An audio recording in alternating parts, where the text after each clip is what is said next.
আসসালামু আলাইকুম রহমতুল্লাহি বারাকাতুহু। গোলাম মুস্তফা মডেল কলেজ কর্তৃক আয়োজিত প্রতিদিনের অনলাইন ক্লাসে একাদশ শ্রেণীর ব্যবসা শিক্ষা শাখার সকল শিক্ষার্থীদের জানাচ্ছি আন্তরিক শুভেচ্ছা ও অভিনন্দন। আমি মোহাম্মদ শাহনেওয়াজ, প্রভাষক হিসাব বিজ্ঞান বিভাগ, গোলাম মুস্তফা মডেল কলেজ। আমরা এই পর্যন্ত 3টা ক্লাস করেছি। আজকে হচ্ছে আমার 4র্থ নম্বর ক্লাস একাদশ শ্রেণীর।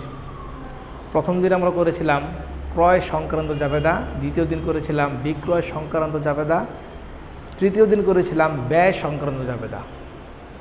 কাজে আপনারা মনে হয় ইতিমধ্যে জানতে পেরেছেন আমাদের 12 তারিখ থেকে প্রথম মাসিক পরীক্ষা শুরু হচ্ছে। আর সেই কারণে আমরা বলেছিলাম যে আজ থেকে আমরা একটা পূর্ণাঙ্গ সৃজনশীল নিয়ে আলোচনা করব। পূর্ণাঙ্গ সৃজনশীলটা করার আগে আমরা এই জিনিসটা একটু বোঝা দরকার আমাদের। যারা কমার্সে পড়ছেন 9-10-এ অবশ্যই এটা করেছেন, তারপর আমি আবার একটু আলোচনা করে দিচ্ছি। দেখেন, বাট্টা হচ্ছে কয় প্রকার?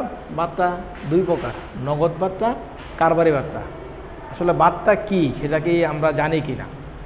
বাট্টা হচ্ছে কোনো একটা পণ্য অথবা কারো কাছ থেকে আমি টাকা পাই, কোনো কিছু ছাড় দিলাম, বাট্টা হচ্ছে ছাড়। বা কোনো একটা প্রোডাক্ট, যেমন এই কলমটার দাম যদি লেখা থাকে 20 টাকা, এখন দোকানদার যদি আপনার কাছে 18 টাকায় বিক্রি করে দেয়, যে 2 টাকা যে ডিসকাউন্ট পেলেন সেটা হচ্ছে বাট্টা। আবার কোনো বন্ধুর কাছ থেকে যদি আপনি টাকা পান 1000 টাকা, তাকে যদি বলেন যে বন্ধু তুমি আমাকে 100 টাকা কম দাও, 900 টাকা দিয়ে দাও, ওই 100 টাকা যে আপনি তাকে ডিসকাউন্ট দিয়ে দিলেন সেটাকে বলা হয় বাট্টা। এখন বাট্টার প্রকার আছে।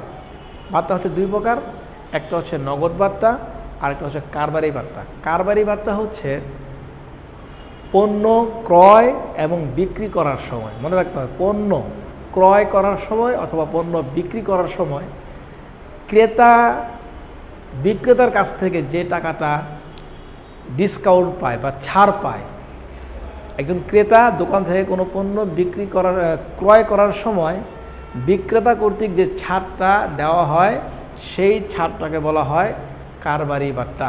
আর মনে রাখতে হবে, কারবারি বাট্টা হিসাবের বইতে লিপিবদ্ধ করা হয় না। এমসিকিউ এটা একটা।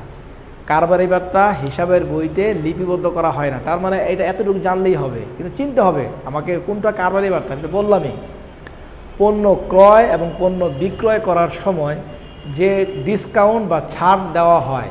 আপনি একটা পণ্য দোকান থেকে কিনতে গেলেন, যেমন ধরেন এই মার্কারটা আপনি কিনবেন, এই মার্কারটার দাম 20 টাকা, দোকানদার যদি এটাকে আপনাকে 18 টাকায় বিক্রি করে দেয়, 2 টাকার দোকানদার বা বিক্রেতা আপনাকে ছাড় দিল, ওই 2 টাকা হচ্ছে আমার কারবারি বাট্টা। এই বাট্টাটা, এই 2 টাকা আমার হিসাবের বইতে লিপিবদ্ধ করা হবে না।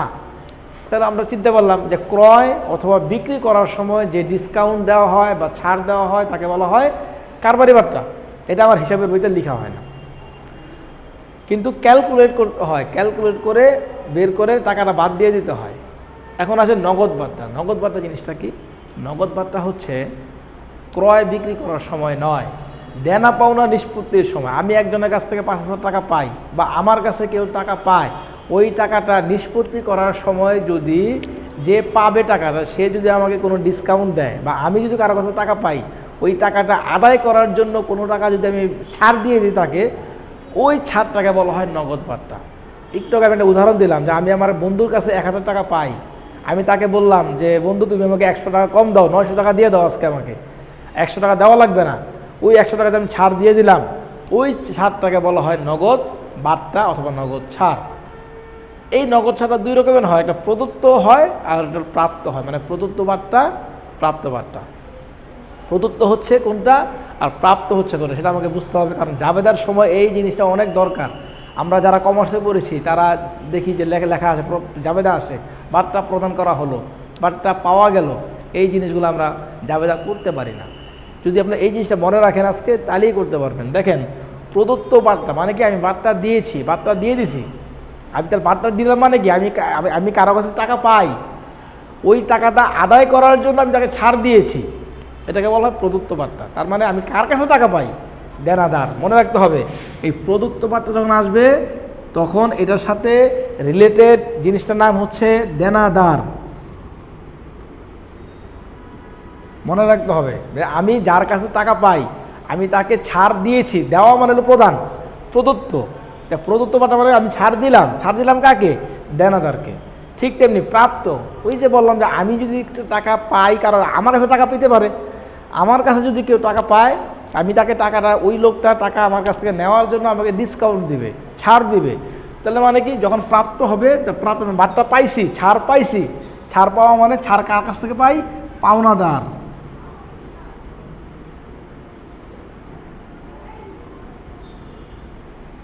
পাওনাদার। তো এইগুলো নামগুলার আধুনিক লেখাটা হচ্ছে এটা প্রাপ্য হিসাব, এটার আধুনিক নাম হচ্ছে প্রদেয় হিসাব। আমরা যখন জাবেদায় আসবে, জাবেদায় কিন্তু এই শব্দগুলো লেখা থাকবে না, শুধু লেখা থাকবে বাট্টা প্রদান করা হলো, বাট্টা পাওয়া গেল, এইগুলো জাবেদা করো। অনেক সময় দেখা যায় এই জাবেদাগুলো করতে গেলে বাট্টা প্রদান করা হয়েছে লেখে, স্টুডেন্টরা ম্যাক্সিমাম লেখে যে প্রদত্ত বাট্টা হিসাব ডেবিট, নগদান হিসাব ক্রেডিট। ম্যাক্সিমামগুলো দেখি আমরা লেখে নগদান হিসাব ক্রেডিট, আবার বাট্টা পাওয়া গেলে লেখে নগদান হিসাব ডেবিট, প্রাপ্ত বাট্টা হিসাব ক্রেডিট। আসলে মনের একটা এমসিকিউ বলেছিলাম, বাট্টা দুই প্রকার, নগদ বাট্টা, কী বলে কারবারি বাট্টা। কারবারি বাট্টা হিসাবের বইতে লিপিবদ্ধ হয় না, একটা এমসিকিউ। ঠিক তেমনি বাট্টা কখনো নগদ পাওয়া বা দেওয়া হয় না, বাট্টা কখনো নগদ পাওয়া যায় না, নগদ দেওয়া হয় না। এগুলো হইতেছে টাকা লেনদেন নিষ্পত্তির জন্য যে ডিসকাউন্টগুলো দেওয়া হয়, ওই ডিসকাউন্টগুলোকে বলা হয় প্রদত্ত বাট্টা, নাহলে প্রাপ্ত বাট্টা। আর এই বাট্টার জিনিসটাকে, লেনদেনটা নগদ কথা কোনো কিছু উল্লেখ থাকবে না, এখানে দেনাদার অথবা পাওনাদার শব্দটা ইউজ করা হবে জাবেদার সময়। হিসাবের যখন আমরা লিপিবদ্ধ করবো সাধারণ জাবেদায়, তখন নগদ কথাটা উল্লেখ করা যাবে না। আশা করি আপনারা বুঝতে পারছেন। আমরা এখন পূর্ণাঙ্গ একটা উদ্দীপক লিখেছি, পূর্ণাঙ্গ উদ্দীপকটা আজকে আমরা করার চেষ্টা করবো ইনশাল্লাহ। আমরা একটা উদ্দীপকটা পড়ি। জনাব হানিফ 2017 সালের মার্চ মাসের 1ম তারিখে নগদ 70,000 টাকা, 30,000 টাকার যন্ত্রপাতি এবং 10,000 টাকার পণ্য নিয়ে হানিফ ট্রেডার্স নামে একটি ব্যবসা আরম্ভ করেন। তারপরে আছে মার্চের 6 তারিখ মাল ক্রয় 15,000 টাকা, 8 তারিখ আছে মাল বিক্রয় 20,000 টাকা, 10 তারিখ বাট্টা প্রদত্ত হলো 500 টাকা। আমরা এই মতো যে জিনিস শিখলাম, বাট্টা প্রদত্ত মানে প্রদান করা হলো 500 টাকা। 2টি চেয়ার ও একটি টেবিল ক্রয় 7,000 টাকা। 20 তারিখ আছে ধারে বিক্রয় 5,000 টাকা। আবার 20 তারিখ আছে আসবাবপত্র বিক্রয় 4,000 টাকা। প্রশ্নগুলো করণীয় কি? জনাব হানিফের প্রারম্ভিক মূলধন নির্ণয় করো। হানিফের প্রারম্ভিক মূলধন নির্ণয় করো। খ নাম্বার আছে লেনদেনগুলোকে হিসাবের শ্রেণী দেখাও। উপরোক্ত যে লেনদেনগুলো আছে এগুলো যদি লেনদেন হয়ে থাকে তাহলে আমরা হিসাবের শ্রেণী দেখাবো। গ নাম্বার হচ্ছে উপরোক্ত লেনদেনগুলোকে সাধারণ জাবেদায় লিপিবদ্ধ করো। আসেন আমরা অঙ্কটা সলিউশন করি, দেখি। ক নাম্বার প্রশ্ন, প্রারম্ভিক মূলধন।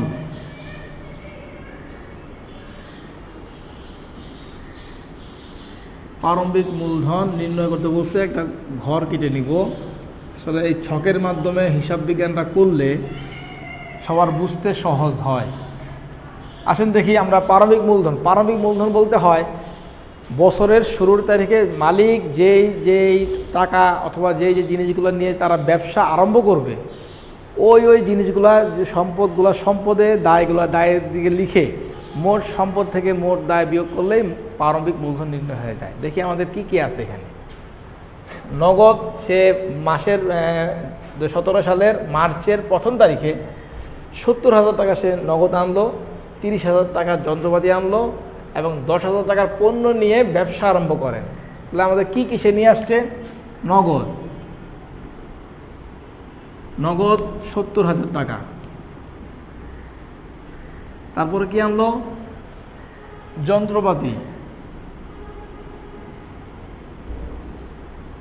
যন্ত্রপাতি সে আনলো 30,000 টাকা। আর কি আনছে এখানে?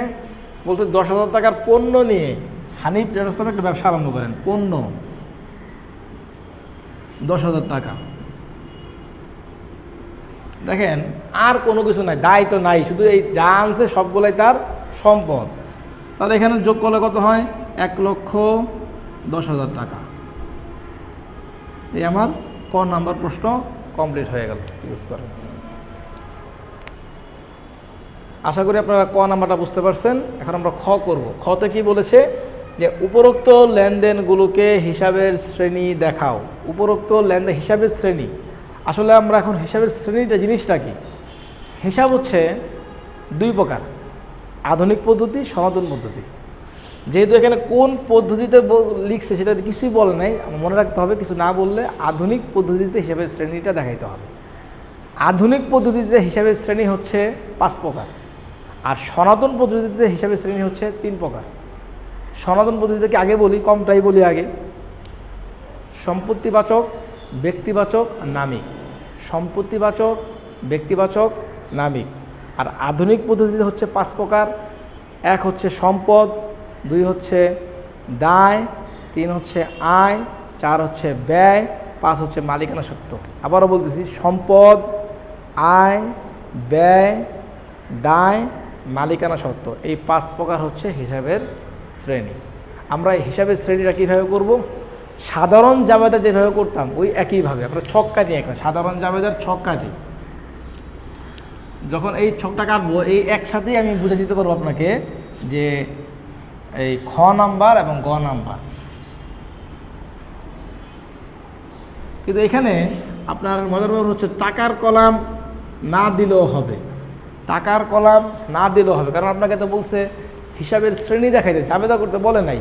তাহলে আপনাকে কিন্তু মাথায় রাখতে হবে আমাকে জাবেদারাই করতে হবে, কিন্তু আমি টাকাগুলো লিখবো না। জাবেদাই করতে হবে, আমি টাকাগুলা লিখবো না। টাকা না লিখে ওই অংশটার মধ্যে হিসাবের শ্রেণীটা লিখে দিব।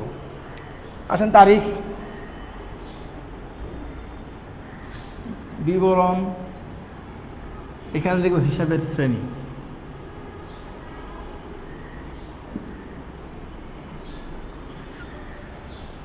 আচ্ছা, আমরা দেখি, আমরা 2017 সালের মার্চের 1 তারিখে হানিফ ট্রেডার্স নামে, এখানে লিখতে হবে হানিফ ট্রেডার্স।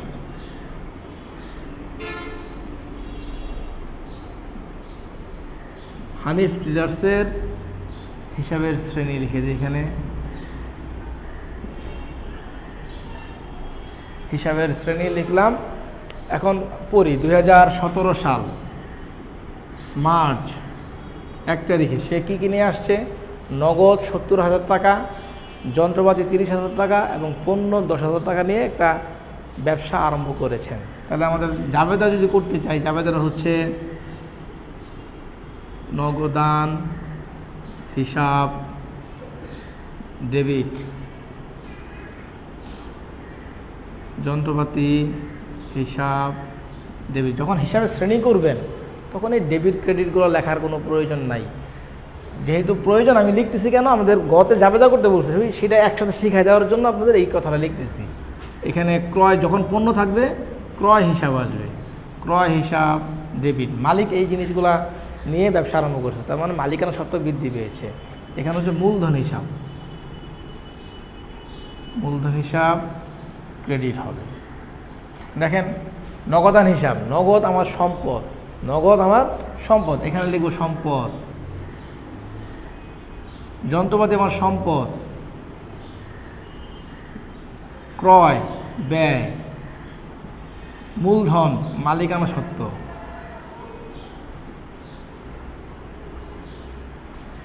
প্রথমটা আমরা লিখলাম, আশা করি বুঝতে পারছেন। মার্চ 6 তারিখ, মার্চ 6 তারিখে লিখছে মাল ক্রয়। আমরা জানি ক্রয় শিখছিলাম যেমন 4 ভাবে করা যায়। ক্রয় যেহেতু 4 ভাবে করা যায়, তার মধ্যে ক্রয় আছে, এটা কোনভাবে? অবশ্যই নগদে লেখা, কিছু লেখা নেই কিন্তু নগদে।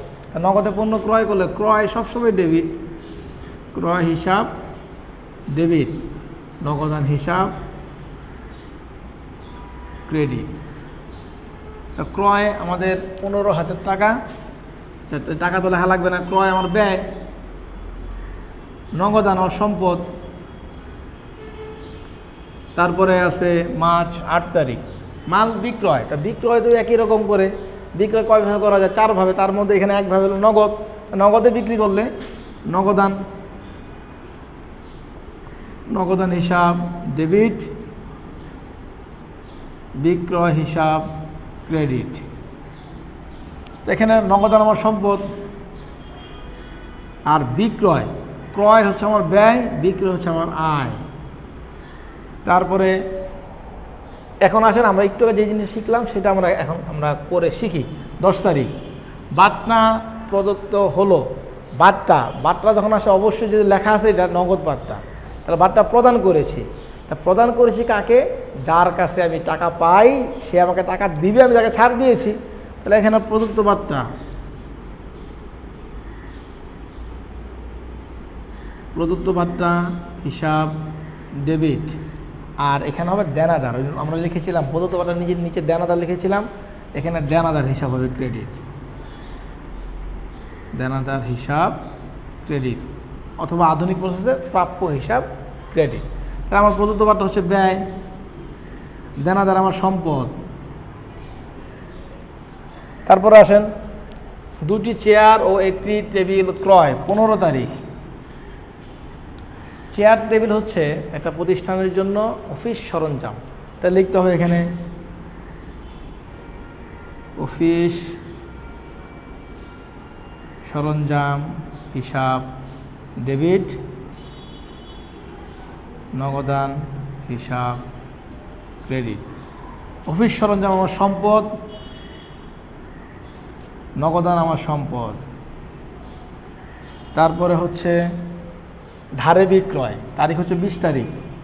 ধারে বিক্রয়, তো একটু আগে যে আমরা বিক্রি করলাম নগদে বিক্রি করেছি, ওখানে কিছু লেখা ছিল না বলে নগদে করেছি, যা আমাদের এখানে 8 নাম্বার পয়েন্টে দেওয়া আছে। তাহলে ধারে বিক্রি হলে কি হবে? অবশ্যই দেনাদার, দেনাদার হিসাব ডেবিট, বিক্রয় হিসাব ক্রেডিট। দেনাদার আমার সম্পদ, বিক্রয় আয়। তারপরে আবারও 20 তারিখ লেখা আছে এখানে আসবাবপত্র বিক্রয়। আমরা যখন ক্রয় সংক্রান্ত জাবেদা করেছিলাম, বিক্রয় সংক্রান্ত করেছিলাম, তখন বলেছিলাম ওই লোকটা যে জিনিসের বিজনেস করবে, ব্যবসা করবে, একজন মানুষ যে মাছের ব্যবসা করে সে মাছ বিক্রি করলেই বিক্রয় ক্রেডিট হবে। ওটা ছাড়া যদি অন্য কোনো কিছু বিক্রি করে ওই অন্য কোনো কিছুর নামটা হবে ক্রেডিট। দেখেন এইখানে লোকটা যে হানিফ ট্রেডার, সে কিসের ব্যবসা করে সেটা লেখা নাই। মাল সে ক্রয় করে, মাল বিক্রি করে, মাল ক্রয় মাল বিক্রয়। তার মানে এইগুলো যখন ক্রয় বিক্রয় করে তখনই ক্রয় হিসাব ডেবিট, ক্রয়ের সময় বিক্রি করার সময় বিক্রয় হিসাব ক্রেডিট। কিন্তু এখানে মাল সে বিক্রি করে না, করেছে কি আসবাবপত্র বিক্রয়। মনে রাখতে হবে তার এটা পণ্য নয়, তার ব্যবহারের কোনো জিনিস সে বিক্রি করে দিয়েছে। তা কী হচ্ছে এখানে বিক্রি করলে নগদান হিসাব ডেবিট। এখন আমি তো লিখতাম যদি দেখেন বিক্রয় 8 নম্বরে নগদান ডেবিট বিক্রয় ক্রেডিট, বিক্রি করেছে, কিন্তু এখানে বিক্রয়টা ক্রেডিট হবে না, যেহেতু তার পণ্য এটা নয়, মাল নয়, সেই তো এখানে কি লিখতো যা বিক্রি করবে ওই নামটা হবে ক্রেডিট। এখানে আসবাবপত্র হিসাব ক্রেডিট।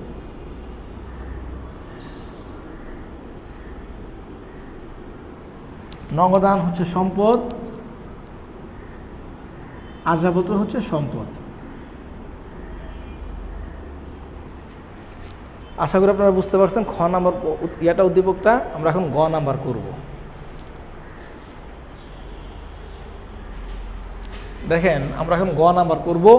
গতে দেখেন কি লিখছে, উপরোক্ত লেনদেনগুলোকে সাধারণ জাবেদায় লিপিবদ্ধ করো। উপরোক্ত লেনদেনগুলোকে সাধারণ, দেখেন আমি কিন্তু এখানে আগের জিনিসটাই রেখেছি, শুধুমাত্র আমি এখানে যে আপনার কিছুক্ষণ আগে লেখা ছিল সম্পদ, আয়, ব্যয়, দায়, মালিকানার সাথে এগুলো লেখা ছিল, ওই জিনিসগুলোটা এখন আর এখানে নাই। আমি এটা মুছে দিলাম, কারণ কি মনে রাখতে হবে হিসাবের শ্রেণী করলেও জাবেদা করতে হয়, আর সাধারণ জাবেদা করতে বললেও জাবেদা করতে হয়। কাজেই আপনারা আলাদা করে করতে হবে। যদিও গ নাম্বার প্রশ্ন এটা, আগে ছিল এখানে হিসাবের শ্রেণী, এখন লিখব এখানে সাধারণ জাবেদা। সাধারণ জাবেদা, সাধারণ জাবেদা লিখে নিলাম। আর এই যে অংশটা আছে, এই তারিখ 2017 মার্চ 1, এই যে আছে এই অংশটা হুবহু যে আমরা খতে করতেছিলাম এখানে যা লিখছি হুবহু তাই থাকবে। শুধুমাত্র এখন জাবেদার বেলায় টাকার ফিগারগুলো এখানে বসাই দিলে হয়ে যাবে। টাকার ফিগারগুলো যদি বসাই দেন তাহলে আপনার সাধারণ জাবেদা হয়ে গেল। টাকার ফিগার ছাড়া যদি এখানে আপনি হিসাবের শ্রেণী লিখে আপনি সম্পদ, আয়, ব্যয়, দায় এগুলো কোনটা কী জিনিস এটা লিখে দিলে খ নম্বর হয়ে গেল। কাজে আমরা তো এটা খতে করে রাখছি, তো খতে যখন করে রাখলাম গতে হুবহু আমরা এই জাবেদার ছক কেটে খয়ের অংশটা তুলে ফেলবো, জাবেদা করতেছি। এখন শুধু টাকাগুলো লিখবো। তা আবারও দেখেন আমরা যে ব্যবসা আরম্ভ করেছিলাম নগদ, যন্ত্রপাতি এবং পণ্য নিয়ে, তো আমাদের নগদ ছিল 70,000 টাকা, যন্ত্রপাতি ছিল 30,000 টাকা, পণ্য ছিল মানে ক্রয় ছিল 10,000 টাকা, তাহলে মূলধন হয়ে গেল 1,10,000 টাকা। এই আমাদের প্রথম জাবেদাটা ছিল। তৃতীয়ত কি বলেছে, মাল ক্রয় করা হলো। দেখেন 6 তারিখে মাল ক্রয়, তা মাল ক্রয় যদি করে থাকে ক্রয় হিসাব ডেবিট, নগদান হিসাব ক্রেডিট, টাকা হচ্ছে 15,000 টাকা। 8 নম্বরে মানে মাল বিক্রয় 20,000 টাকা, তা বিক্রি করলে নগদান হিসাব ডেবিট, বিক্রয় হিসাব ক্রেডিট, জাবেদা এটাই। তাহলে এখানে 20,000 টাকা লিখে দেব। শুধু টাকার ফিগারগুলো লিখে দিলেই আপনার কিন্তু জাবেদাও হয়ে গেল, হিসাবের শ্রেণীও হয়ে গেল। তারপরে প্রদত্ত বার্তা হচ্ছে 500 টাকা। তারপরে এখানে আছে 2টি চেয়ার ও 1টি টেবিল ক্রয়, তার মানে এখানে অফিস সরঞ্জাম ক্রয় করছে, অফিস সরঞ্জাম ডেবিট, নগদান ক্রেডিট, টাকা হচ্ছে 7,000 টাকা। তারপর 20 তারিখ ধারে বিক্রয়, দেনাদার হিসাব ডেবিট, বিক্রয় হিসাব ক্রেডিট, টাকা হচ্ছে এখানে 5,000 টাকা। তারপর 20 তারিখ আসবাবপত্র বিক্রয় 4,000 লিখছি, নগদান হিসাব ডেবিট, আসবাবপত্র হিসাব ক্রেডিট 4,000 টাকা। দেখেন আমাদের এই জাবেদা কমপ্লিট। যদিও তাড়াতাড়ি করা হয়েছে জিনিসটা একটু খেয়াল করবেন, মনে রাখতে হবে হিসাবের শ্রেণীতে জাবেদা আমি এই ডেবিট ক্রেডিট লিখলেও হবে, না লিখলেও সমস্যা নাই, না লিখলেও সমস্যা নাই। এই ডেবিট ক্রেডিটগুলো লিখবেন। কাজে এক কাজে 2 কাজ হবে, যে জাবেদা প্র্যাকটিস করা হবে, আবার হিসাবের শ্রেণীগুলোও শেখা হয়ে যাবে। কারণ পরীক্ষা যখন আসবে আপনারা আলাদা আলাদা করে অঙ্কটা করবেন। খ নাম্বার জন্য করলেন, আবার রিপিট কাজ করলেন, করে টাকার ফিগারগুলো বসাই দিলেন। আশা করি আপনারা বুঝতে পারছেন। আর 12 তারিখ থেকে তো আমাদের অবশ্যই জানেন যে প্রথম মাসিক পরীক্ষা শুরু হচ্ছে।